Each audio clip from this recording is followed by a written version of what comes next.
Lo que es en efectivo un Kumara son maestros ascendidos que evolucionaron en otras partes del universo a otros niveles energéticos, que llegaron a la energía plena de amor incondicional como un Cristo. Y se propusieron a enseñar la propuesta del Cristo en el cosmos. Entonces, en cada galaxia que los Kumaras colocan su proyecto, ellos crían primero en esas estrellas, ellos viven dentro de estrellas, no en planetas. Los Kumaras ocupan las propias estrellas. Entonces, ellos crían condiciones para encarnar en las diferentes razas de una galaxia, para colocar el código del amor incondicional del Cristo en todas las razas, para aprimorar el ADN de esas razas y generar la conciencia crística en cualquier raza. Bienvenido. Yo soy Humano Luz. Esta es la primera parte de una entrevista imperdible. Apoya al canal, pon tu like en este momento. Tus comentarios al final, activa la campanita y comparte con tus amigos. Si no estás suscrito, suscríbete ahora. Y recuerda, toma esta información según tu propio discernimiento. Bueno, comentas que desde niño, vamos, desde muy temprana edad, que tuviste contacto con estos seres de luz, maestros, etcétera. Pero, ¿de qué tipo era ese contacto, Rodrigo? O sea, quiero decir, eran seres, supongo que a lo mejor hay diferentes tipos, ¿no?, de contacto, pero que si eran seres biológicos, físicos, si eran entidades etéricas, si estuviste alguna vez en alguna nave, en algún lugar. ¿Cómo han sido? Yo pasé por todas esas fases. El primer proceso fue telepático con la energía de Starrer. Starrer es un ser energético, dimensional. Entonces, mi contacto era desde pequeño con él por el proceso telepático. Y eso se mantuvo empezó a los 6, 7 años de edad y fue llevando a otros niveles hasta por vuelta hasta el momento actual. Pero fue creciendo. Claro. A los 7, 8 años de edad yo vi muchas naves, discos y cosas extrañas en el monte, pero a visual, y tenía la captación sensorial psíquica.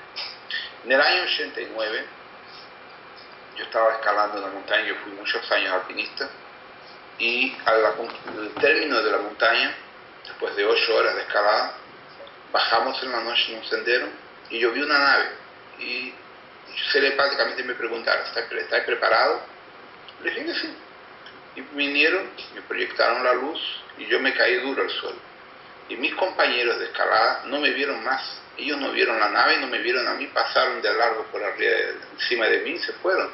Yo me di cuenta que no me veían. Y después estaba dentro de una nave, junto a los comandantes, conversando, eran humanos, y empezaron a explicarme que a partir de ahí mi vida cambiaba porque mi conciencia sería reactivada. O sea, la amnesia que tenemos, parcial, sería eliminada. Y estuve como 1 hora y 40, 1 hora y pico fuera de la Tierra físicamente. Fue el primer contacto con varios jerarquías, y yo vi por la primera vez Starrer frente a frente, que hasta entonces solo tenía visto en meditaciones. Eso fue por vuelta de noviembre del año 89. Al año 90, en febrero del 90, en el carnaval brasileño, volví a ese lugar a hacer nuevamente la escalada del monte, y a la noche cogí nuevamente la nave, me quedé como casi 4 horas del tiempo de nosotros fuera, y ahí me llevaron a Ganímedes, después fui a Sirio y varios otros lugares, y ahí empezó la reconexión de mi verdadera conciencia, quien yo soy fuera. Empezaron a acoplar la energía Yaslon. Y bueno, visité varios lugares y me explicaron muchos procesos de la humanidad, pero de forma consciente, racional, en la época que yo estudiaba ingeniería. Entonces, cuando volví con una conciencia distinta, y fui viviendo mi vida. Después tuve más 2 contactos. El último contacto directo, en físico, fue en San Pedro de Atacama, en el Salar de Suriri, que es un sitio que está a 5.100, 5.200 metros de altura, que es acampé, y ahí 5 días y fuera del planeta. Ahí conocí muchas cosas y tuve el contacto directo con muchas cosas, energías conocí diferentes razas, especies, y descubrí que yo vengo de una origen energética, yo no tengo cuerpo físico, fuera de acá, solamente energía. Y ahí pasé a conocer los principales comandantes de la Federación Galáctica o Alianza Galáctica, como le llamamos. Y eso vino a potencializar mi trabajo en la situación del anclaje de la cura cuántica, para ayudar a las personas a trabajar su vida, a romper sus contratos que los aprisionan al planeta Tierra y a la matriz de control aquí abajo. Bueno, y la cosa ha ido. Entonces hoy los contactos son telepáticos, sensoriales, y yo me proyecto y voy a las naves, no necesito llevar el cuerpo físico. Y en toda esa estructura así jerárquica, cósmica y demás, ¿qué concepto tienes tú o cómo explicarías a las personas que tienen un concepto de Dios bastante... Bueno, yo creo que es bastante homogéneo el concepto de Dios que tienen las personas, ¿no? Aunque sean de diferentes religiones. Pero al final la religión pues te da siempre una idea sobre Dios, como también que le pones un poco de... le atribuyes elementos o características de la persona. Entonces, para ti, que tienes un conocimiento y un contacto más amplio con todo eso, una relación más amplia y una experiencia con todo eso, ¿cómo definirías tú lo que para la mayoría es Dios, que tú lo llamas la fuente de todo lo que es, ¿no? Es como tú la llamas. Es distinto. La referencia que los humanos tienen de Dios son extraterrestres. Si tú coges Yahvé, Odín, Zeus, los Anunnaki, Osiris, bueno, infinidades de seres, son todos extraterrestres, hechos de carne y hueso físicos. Entonces la fuente que todo es, no es una persona, es una conciencia cósmica que está relacionada a la estructura atómica del propio universo en sus diferentes dimensiones, que ahí lo trae. Tenemos que hablar de teoría cuántica para conseguir entender lo que es Dios. Entonces, para mí, Dios no existe, no de la forma que los seres humanos lo entienden o lo quieren igualar a nosotros. Dios es una esencia cósmica, una radiación cósmica que se puede asociar a la frecuencia de los taquions, que genera el movimiento energético de la existencia del universo y de todas las interacciones nucleares que conocemos y estamos por conocer. Entonces, digamos que los átomos son parte de las partículas de Dios. Entonces, no es una persona, no es una conciencia, no es un ser. Dios es la sumatoria de todo lo que existe en el cosmos, con una conciencia macrocósmica y microcósmica. Y lo que sucede, nosotros en la Tierra y en las religiones hemos tentado darle a Dios un concepto humano, de carácter, de forma de ser, y eso es un equívoco, porque esos son extraterrestres. Y la mayor parte de nuestras escrituras que tenemos, que vienen, los que tenemos acá, una parte viene de los hindú, la otra parte viene de los sumerios, fueron mal traducidos y convertidos de una forma a contar una historia que llamamos de Biblia, mal contada, completamente mal traducida, y dando siempre una característica que Dios es una persona. Y esa persona que teóricamente se escribe serían justamente extraterrestres de sus diferentes jerarquías pleidianas, sirianas, arcturianas, que aquí estuvieron desarrollando un proyecto genético que lo llaman Homo sapiens. Nosotros somos un subproducto genético de ingeniería genética de la Alianza Galáctica por N factores políticos que tenían que desarrollar este proyecto para desahogar otros problemas de la Gran Guerra de Orión que acabó sucediendo en Orión y aquí cerca, y las almas presas en ese proceso tenían que transferirlas para algún lugar para que empezaran a encarnar, y lo metieron aquí a la Tierra. Entonces la historia de la Tierra es más compleja porque nosotros hablamos de nuestra especie, pero hay miles de cientos de especies anteriores a la humana, a la adámica de nosotros, que también hacen parte del proceso terrenal en la realidad paralela, en la cual hablamos de las ciudades interterrenales, interoceánicas y las ciudades invisibles que existen en otras dimensiones que hacen parte del conjunto de la Tierra. Y en este sentido que nos estás contando, hablando de la fuente, para que estemos todos aquí, ¿no? Y la creación se dé. Mi pregunta es si tú tienes conciencia de un propósito originario. Sí, pero el propósito originario partió de varios hijos paradisíacos, no solo de uno. Entonces aquí viene un problema para las personas. Voy a intentar recrear parte de lo que comenté ayer, la origen. Antes del Big Bang primordial, existían otros universos anteriores de antimateria, o digámosle, no de materia como la conocemos. Podemos hablar de materia oscura, energía oscura, para intentar que las personas se sitúen. Entonces esos universos tenían una evolución y llegaron a una masa crítica, a un punto crítico de existencia. Cuando se llegó a ese punto crítico, hubo la explosión, el hinchazo y la explosión, que es lo que nosotros entendemos como Big Bang, que originó nuestra estructura. Entonces, lo que se originó de verdad, la materia bariónica, lo que es exactamente es, le llamamos los baryons. Cuando los mesons pi, los quarks, los leptons, los positrones y todas esas subpartículas atómicas se empezaron a desacelerar, a enfriar, ellas se fueron convirtiendo en la materia que conocemos hoy a nivel de átomos. Y eso generó nuestro sistema existencial, nuestro universo, que lo fotografamos hoy dentro de la materia bariónica. Cuando eso se estabilizó, de esos universos vinieron para acá los seres que ya tenían llegado al tope de la evolución en ese otro nivel de existencia. Y acá ellos llegaron con el propósito que los llamamos, según la nomenclatura del libro de Orantia, un nombre que realmente es bien próximo al verdadero, los llamamos de hijos paradisíacos o hijos co-creadores. Esos hijos no son Dios, pero son tal vez lo más próximo de la fuente que todo es a un nivel mayor. Y ellos vinieron para acá y descubrieron por la primera vez una otra estructura de energía y de materia que era diferente a la de su origen. Entonces empezaron a hacer las experiencias de co-crear nuevas formas de vida a medida que el universo se iba densificando y solidificando. Entonces empezaron a crear formas de vida a nivel telepático, a nivel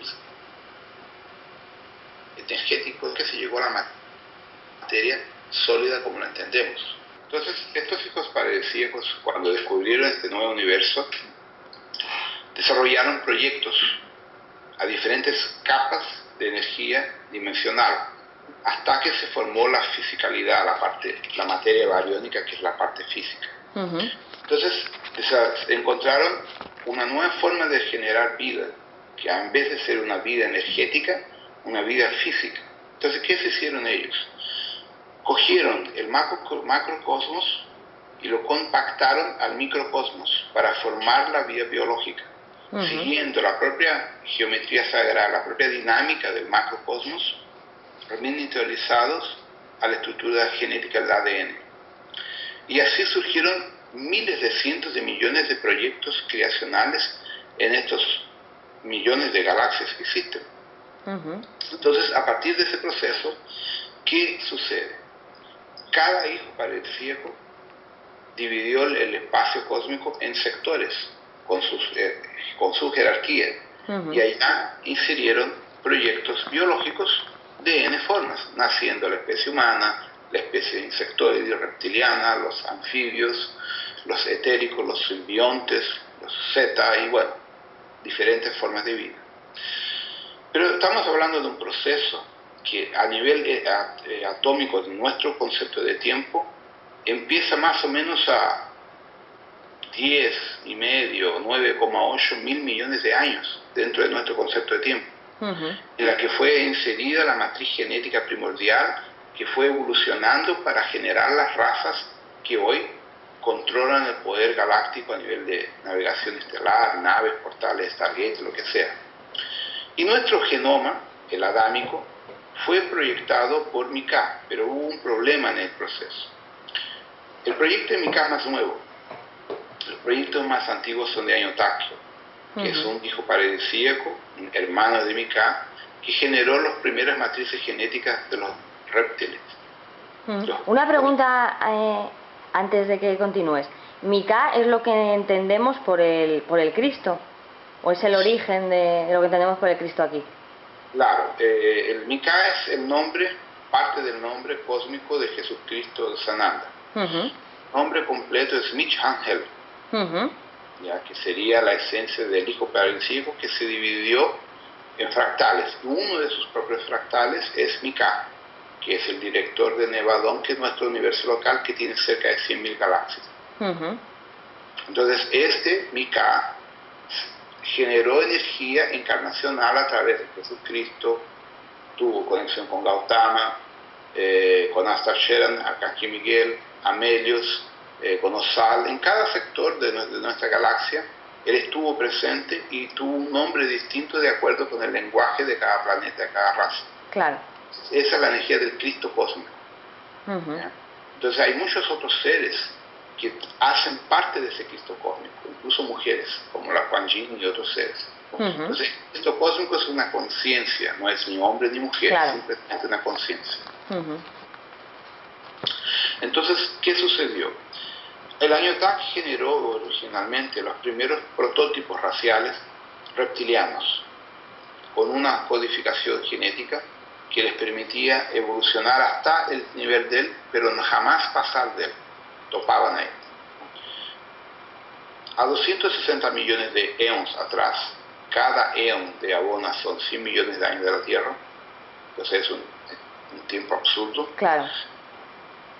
Mika, o Michangel, llega a Abona Shantar con una nueva propuesta, que era justamente la de generar un ADN con el código genético de los propios hijos paradisíacos para que cada partícula pudiera ser Dios, pudiera tornarse a ser efectivamente un Dios co-creador igual a ellos. Ujú, Esa propuesta no existía hasta ese momento.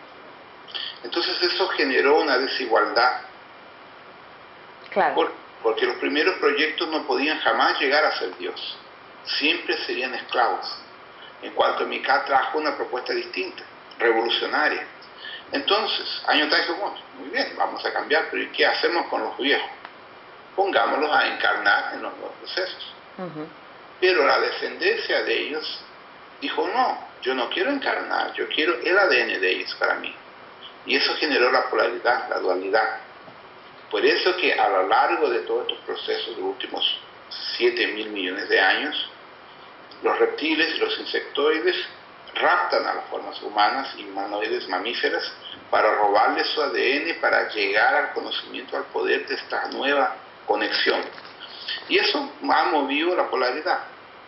Entonces, el concepto de la energía del Cristo, del anticristo que tenemos en la Tierra, es en verdad no el conflicto entre el bien y el mal, entre el juego de poder, entre diferentes estructuras raciales, abajo de los hijos paradisíacos.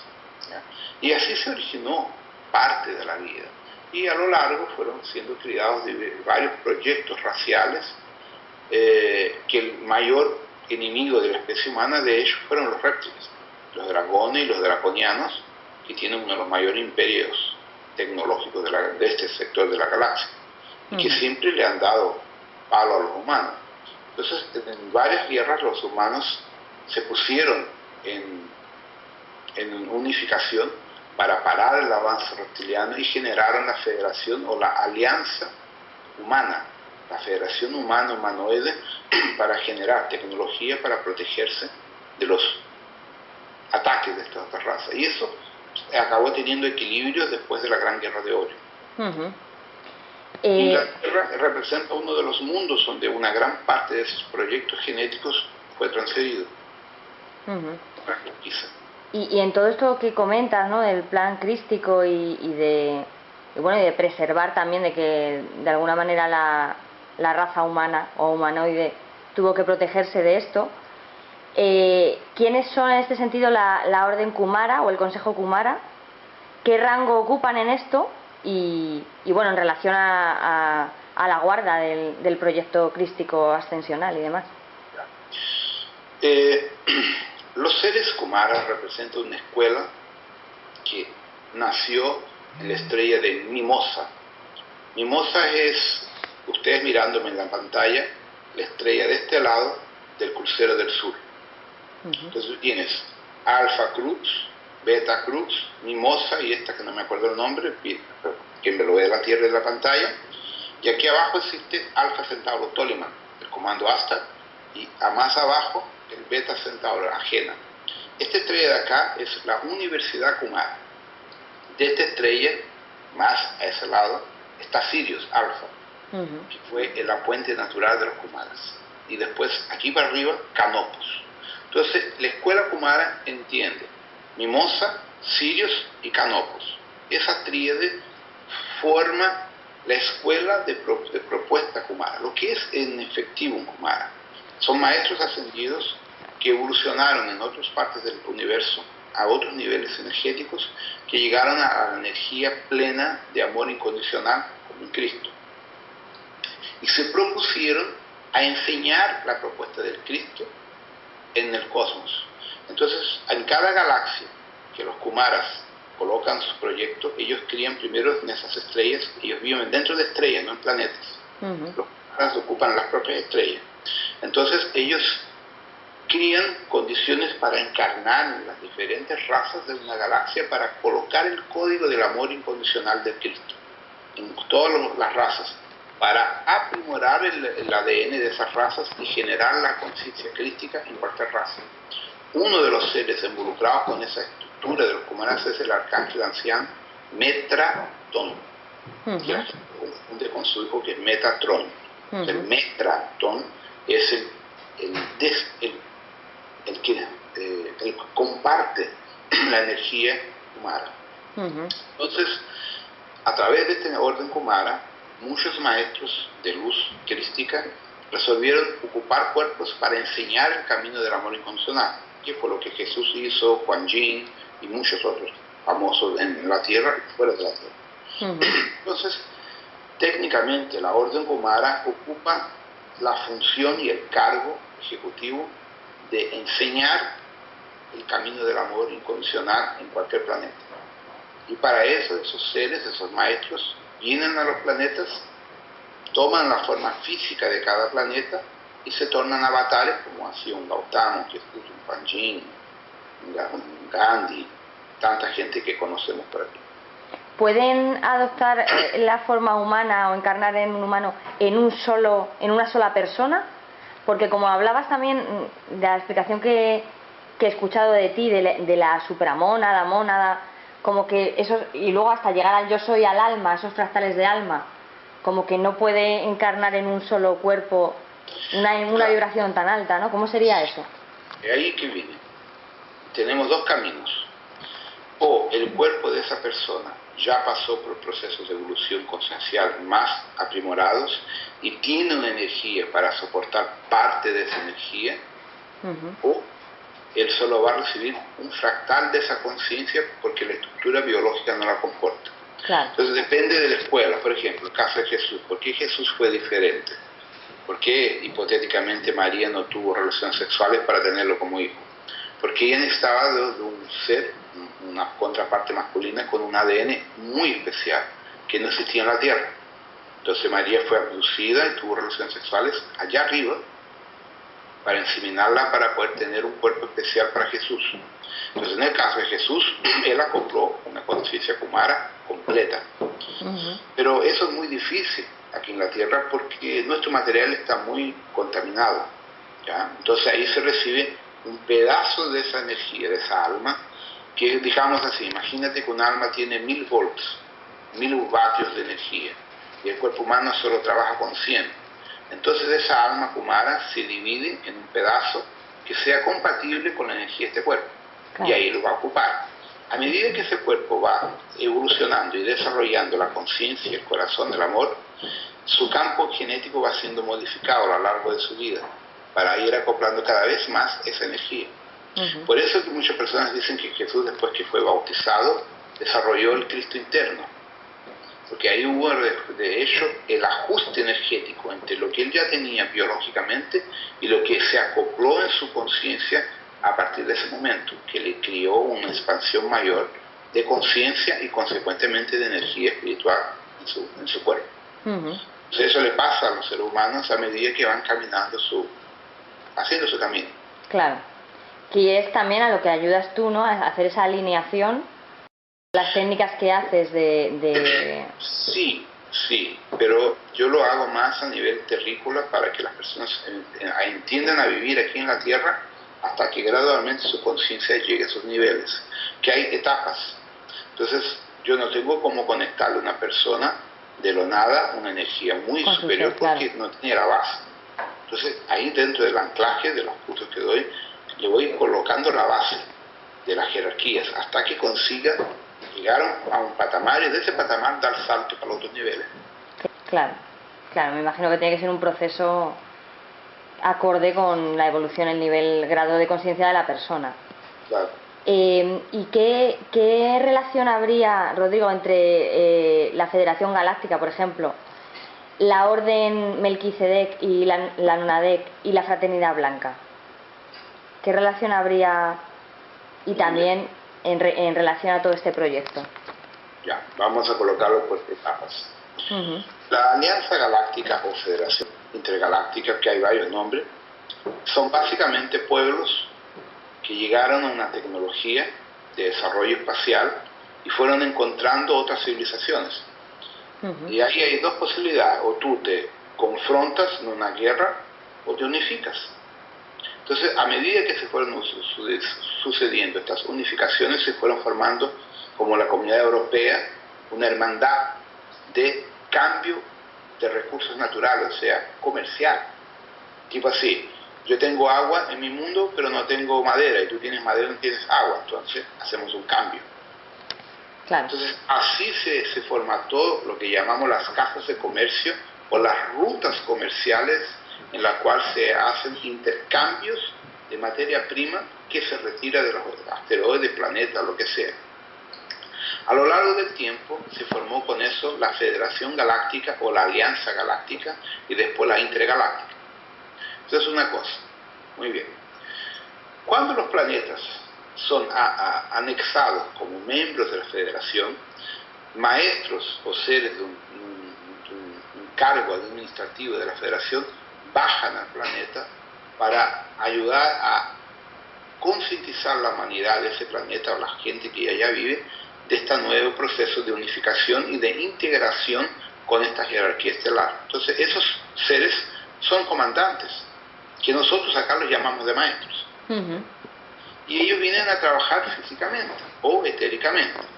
En el caso de la Tierra, como la Tierra quedó en cuarentena, quedó presa y está todavía por varios problemas y folleos políticos de la Gran Guerra de Orión, ¿qué sucedió? La jerarquía empezó a trabajar antiguamente como extraterrestres, eran los dioses. Con el tiempo, esos dioses no podían más, por la ley de las directrices de la Federación, interagir aquí físicamente en nuestra evolución. Pasaron a trabajar a nivel etérico, como espíritu. Y de ahí se formató a los pocos la jerarquía espiritual de la Tierra, con seres de la Lemuria, de la Atlántida y de otras civilizaciones, o los propios Anunnaki, que andan en un nivel astral etéreo. Y su comunicación pasó a suceder a nivel mediúnico, donde los humanos incorporaban ese ser, ese espíritu, y conversaban con nosotros. En las escrituras antiguas hebraicas, eso le llaman demon. Demon significa un espíritu de más allá. Fue Constantino que cambió el término hebraico para latín de demon, de demonio, como siendo algo malo. Esta persona está endemoniada. Es una tontería. Estar endemoniado es estar con un espíritu, una conciencia de un extraterrestre acoplado a ti, conversando con nosotros. Entonces, la Iglesia Católica generó un fantasma llamado el diablo y nos separó por completo de la jerarquía. Entonces, con el tiempo, esa jerarquía empezó a trabajar con un nombre distinto llamado Gran Fraternidad Blanca, con un concepto de amor y no sé qué, para que a la gente no les tuviera miedo y entendieran que eran seres de luz y no hipotéticamente demonios por el catolicismo. Entonces, de hecho, la Fraternidad Blanca es compuesta de varios niveles de seres. Seres que vivieron como nosotros, ascendieron, llegaron a niveles de maestría y vuelven a ayudarnos, como lo que pasó con Blavatsky, viendo las cosas de Moria, de Charcoal, con Rudolf Steiner y tantas personas que canalizan. Y eso es el material para ayudar a los seres humanos. Y la otra parte de la fraternidad blanca es conectar a los tronados, que son los comandantes estelares. Entonces, una forma de comunicación con seres del más allá es la fraternidad blanca, pueden decir los orishas, que es la misma cosa, en la cual hipotéticamente estamos hablando con muertos. En la mayor parte de los casos no es eso. Estamos hablando con seres de otra dimensión que se disfrazan para llegar a nosotros dentro de nuestra creencia religiosa. O sea, se muestran de una manera que las personas lo puedan aceptar sin que sea muy violento, ¿no? Claro. Por ejemplo, en Brasil hay algo muy conocido que se llaman los pretos velhos, que serían hipotéticamente los antiguos esclavos que murieron de tortura, viejitos ya de 70, 80 años, que vuelven un cuerpo de una persona, como viejos, a enseñar amor, humildad y hacer sanaciones. ¿Ya? Eso es una máscara. Claro. Algunos son verdaderos, otros no son. Pero, ¿qué pasa? El brasileño, cuando va a la Umbanda, él quiere hablar con un caboclo, un pretovelo, no quiere hablar con un extraterrestre, porque no cree en extraterrestres. Claro. Esa es la forma que ellos encontraron de ayudarnos a nosotros. Muy bien. Pues ahora te quería preguntar por el tema de las diosas y sacerdotisas, porque has dedicado un par de vídeos en castellano para hablar de este tema y nos parece que es bastante interesante y que además ahora en la actualidad pues el tema de los roles de hombre y la mujer es importante que poner un poco de claridad en esto. Entonces, ¿cuál fue la función de estas diosas y sacerdotisas a través de la energía femenina? Bueno, en un momento, para nosotros, cuando los sirianos le colocan a Anu en Kendil el proyecto sirio humano, pleiadiano humano, ellos tenían que coger los neandertal, los cromañón, y convertirlos en Homo sapiens, con su propio ADN. Entonces, las sacerdotisas que eran entrenadas por Inanna, Isis y todas estas diosas, Afrodite, las que se conoce el pasado, que en el fondo es la misma, que cada uno le cambiaba el nombre, ellos desarrollaron en la mujer, en el arquetipo femenino, todo el arquetipo de la memoria genética de trascendencia de los extraterrestres, de los dioses para el humano, trayendo la capacidad de regeneración genética de codificar el conocimiento cósmico a través de la madre. Por eso es que la gestación con la madre son 9 meses. Entonces, ¿qué se fundamentó primero? El semen tiene el complemento de energía para engendrar una mujer, pero todo el código genético es transferido por la mujer.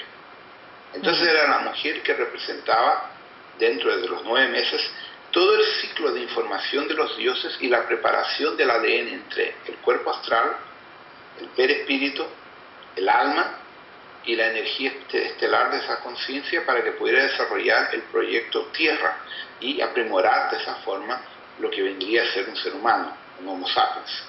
Ese era un aspecto. El otro aspecto, cuando la mujer ya llegó a un patamar más equilibrado, ella era preparada para tener las relaciones sexuales con los dioses, para de esa forma desarrollar el aperfeccionamiento de la matriz genética humana con el ADN extraterrestre, para dar el salto cuántico genético, salir de un cromañón y convertirlo en un Homo sapiens en corto tiempo.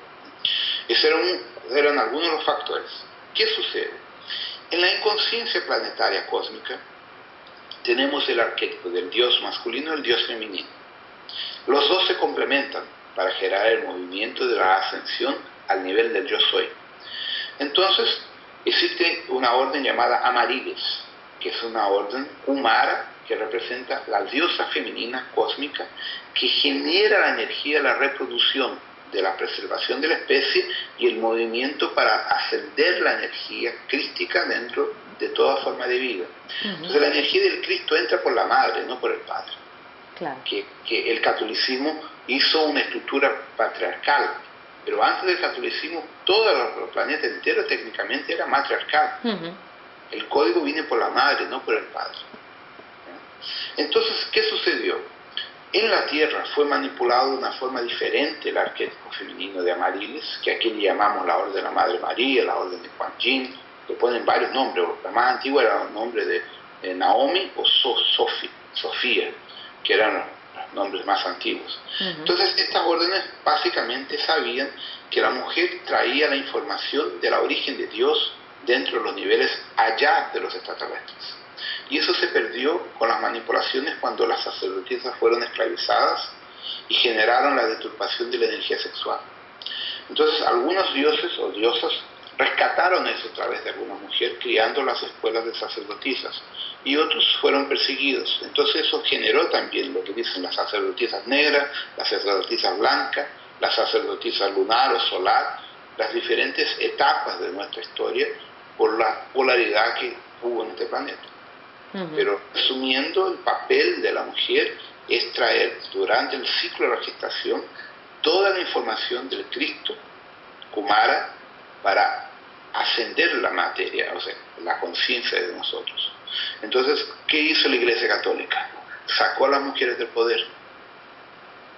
Y con eso la humanidad decayó. Las mujeres resuelven sus problemas conversando, los hombres resuelven sus problemas luchando. Esa es la principal diferencia. Sí, sí, es una importante diferencia, desde luego. Sí. Bueno, te iba a preguntar también que bueno, que esto qué repercusión tiene ahora en la actualidad por pues eso, como el desequilibrio de roles que hay, pero bueno, no sé si quieres comentar algo de esto, porque también está bastante claro, ¿no? Lo que pasa un poco el desequilibrio que hay entre masculino y femenino, que ahora tú comentabas también que hay muchos hombres que tienen el rol femenino, que están trabajando el rol femenino debido a ese desajuste que hubo en el pasado. Eso tiene que ver con los ciclos encarnacionales, pero también hay gente que se acomoda. Eso también hay que tenerlo claro. Hay muchos, yo conozco en Brasil hombres que están acomodados, que encuentran bien que su pareja trabaje y gane bien y se quedan en la casa, no quieren hacer nada, sea muy cómodo también.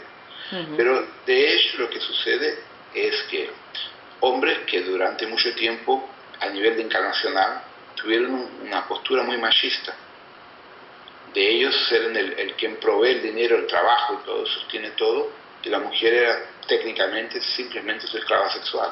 Entonces, dependiendo de la postura que se tuvo, en esta vida está habiendo la inversión de valores, en la cual el hombre asume todo el papel de la casa y la mujer recupera su autoestima colocándose en una posición superior en la cuestión financiera de estar aportando el dinero, el trabajo. Entonces esos ajustes son rescates de conciencia en la cual en algún momento no se valorizó el papel de la mujer o eran personas que tenían el poder y fomentaron el patriarcado, el desequilibrio en relación a la parte femenina. Entonces cada persona tiene una historia en ese sentido de por qué está viviendo eso en este momento. Y así como muchas veces la mujer está luchando por su autoestima a nivel de demostrar para ella que tiene condiciones efectivas de ser igual o superior a un hombre a nivel de trabajo, porque han sido mujeres que han sufrido mucho en vidas pasadas la prepotencia masculina colocándolos a un nivel muy inferior. No se olviden que incluso ayer en la charla, ayer me comentaba un chico, yo no lo sabía, que no sé hasta qué año la Iglesia Católica decía que la mujer no tenía alma. Y por eso que la mujer no podía tener un papel importante en la iglesia, porque por cuestión económica, era la forma de colocar a la mujer en un nivel inferior. Entonces, para muchas mejores mujeres que tuvieron ese proceso encarnacional, fue muy traumático, muy duro. La mujer tiene una característica muy interesante, consigue hacer 4 o 5 cosas a la vez, el hombre no. El hombre tiene un foco focado a un objetivo como un cazador, y la mujer, yo veo por mi pareja, atiende el teléfono, escribe el computador, conversa, hacen 5 o 6 cosas al mismo tiempo, y yo lo que mirando, yo no consigo hacerlo. Yo foco en 1 o 2 cosas, 3, 4 ya para mí es mucho, y todas las mujeres son así. Y ahí yo empecé a observar, justamente porque la mujer tuvo que, dentro de su evolución más casera, desarrollar 1000 cosas dentro de su mundo, que es diferente al hombre. El hombre se pone a trabajar y es eso, más nada. Entonces la mujer vino a rescatar muchos aspectos en la cual durante 500, 400 años fue sometida a un nivel de inferioridad. Y con eso el hombre está rescatando el aspecto femenino y valorizando también el papel de la mujer. ¿Ya? Más o menos ese es el juego. Ujú. Y respecto al tema de las almas gemelas, que también hay mucha confusión con ese tema, ¿existen como lo entienden las personas habitualmente? Es decir, que entienden el alma gemela como tu contraparte o tu complemento, si eres mujer, Sí, masculino y viceversa. ¿Existe sí, esto? pero no es de esa forma. Lo que es de hecho la alma gemela es simplemente tú mismo. Entonces, es así. Vamos a partir del yo soy. El yo soy genera el alma. El alma encarna en la materia biológica. Uh-huh. El alma no tiene sexo. Es una energía andrógena. Pero ahí viene un problema. Cuando un alma va a encarnar en una raza sexualmente dividida entre masculino y femenino, hay un problema. Ella, siendo andrógena, ella no consigue trabajar totalmente esta división sexual. Lo puede, pero le va a costar. El mayor problema es que la energía de un alma es muy, muy alta, y probablemente si este cuerpo biológico es desde sexta dimensión para abajo, no lo va a comportar. Entonces, cuando el alma escoge encarnar en cuerpos dimensionales más densos, se divide en pedazos de alma, que le llamo yo fractales de alma. Uh-huh. Entonces, por ejemplo, un alma puede dividirse de 12 a 144 fractales de almas o pedazos de almas. Entonces, ¿qué son esas almas entre ellos? Almas, hermanas o almas gemelas. Uh-huh. Entonces, lo que sucede, esas almas gemelas encarnan en la especie humana, por ejemplo, aquí en especies insectoides o reptilianas en otros planetas. Ellas van a tener experiencias biológicas dentro de ese proyecto encarnacional. Se proponen encarnar, por ejemplo, 50 veces, por ejemplo. Y van a encarnar, perfecto. Y todas tienen que salir y volver a juntarse a su alma y volver al yo soy. Entonces, hay la búsqueda natural por sus fractales, por sus almas gemelas, para ayudar a tirarlas para arriba. Uh-huh. Y en la Tierra se crió el romantismo que el alma gemela es tu contraparte sexual perfecta, lo que es una mentira o una ilusión. ¿Puede suceder? Puede, pero es muy difícil. ¿Por qué? Porque dos almas gemelas son idénticas a nivel de personalidad. Entonces se chocan, no se complementan, porque son iguales. Uh-huh. Entonces, solo es posible, de hecho, la complementación de almas gemelas ya no a nivel espiritual, porque ellas se unifican como un ser. A nivel físico, por nuestra polaridad, acabamos teniendo conflicto. ¿Se pueden conocer y juntar? Sí, pero tienen que haber llegado a un nivel de conciencia de serenidad. Si son personalidades muy activas, muy guerreras, van a entrar en shock. Uh-huh. Ahora, lo que sucede normalmente en nuestro proceso social, nosotros nos reencontramos con almas que ya tuvimos un relacionamiento en vidas pasadas, de padre, hermano, pareja, lo que sea. Entonces nosotros tenemos otra nomenclatura y llamamos de almas compañeras.